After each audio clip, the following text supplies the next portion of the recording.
olen Mare, Oonurme külaseltsi juhatusliige. Tervist! Tere! Rõõm! Eesti Ida-Virumaa külade esinduse juhatuse esimees. Tekib selline tunne, et ma olen eksinud ja kuskil enam siin kedagi ei ela, aga see ongi see õige tunne. Siis varsti oled sa Oonurmes. Ja siis Tagajõgi, mida kaudu on ilmselt siis asustus tulnudki siis Peipsi poolt siia sisemaale. Teid ei olnud, see oli ainukene liikumise viis ja võimalus. Siis esimese Eesti Vabariigi ajal väga vilgas seltsitegevus käis siin, oli põllumeeste selts ja karistusselts ja karstusselts ja surdoühistu ja 5 poodi oli koolimaja kõrval kohe viinapood. Ja väikering oli siin ju. Kõik, mis kinni on andnud, kõik on kinni pandud siin. Oli meil metskond, oli pood, oli sidejaoskond. Aga selles mõttes on kas Oonurme kool küll suhteliselt nagu erinev, mina ei tea küll, et meil oleks kuskil väikeses külas, ma julgen ikka öelda, suhteliselt korraliku tasemega kooli. Et alguses me siis võtsime metsa maha ja ehitasime selles. Ja siis mõned aastad hiljem me istutasime metsa, tegime teenust siis erametsaomanikele ja RMK-le. Et kui naised nagu sebivad selle laulukoori ja külaasjaga, siis mehed on metsas ja jahil.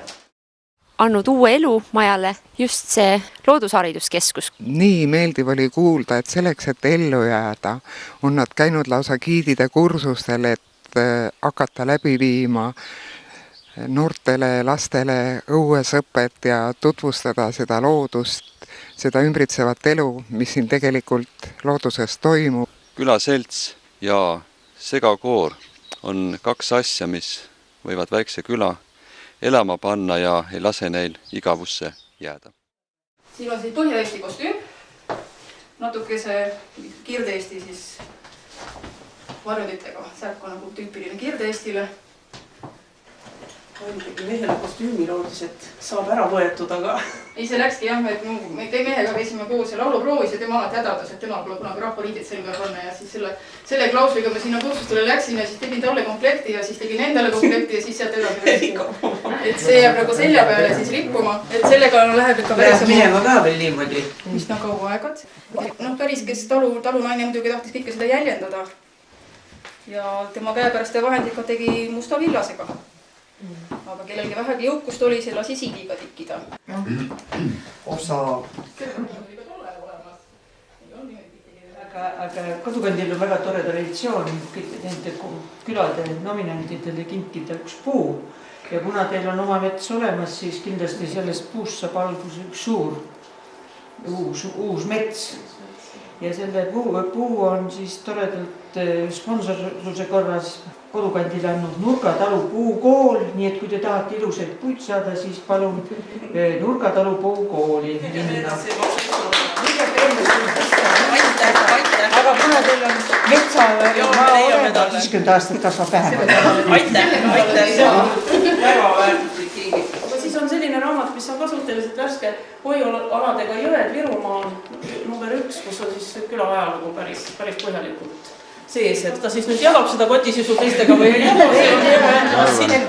Isatalu on siin ja laulda mulle meeldib. Mina ei ole kohalik, aga mina käin siin vähemalt 2 korda 6 kooriproovis ja üldiselt on nõnda, et alati kui sa nende inimestega koos ja proovi tuled, siis sõltumata sellest, kuidas sa siia kohale jõuad, mis seisundis või konditsioonis, siis tavaliselt ma jään hiljaks, eriti laupäeva hommikuti ja ma olen väga unine, aga kui sa siit ära lähed, siis on alati siuke tohutult hea tunne ja ma arvan, et need inimesed, kes on käinud Oonurme laulupäevadel, need võivad mu sõnu kinnitada, et sisu ja sära annavad need inimesed, kelle pärast tasub siia tulla ja kes annavad sellele paigale väga teistmoodi väärtuse. Oonurme külas on juba ka pikalt siin tegutsetud ja külaseltsina ja oma tegevust tõestatud selle hoone ehitamisega ja et maakonnas ei olegi võrdväärset vastast temale ja et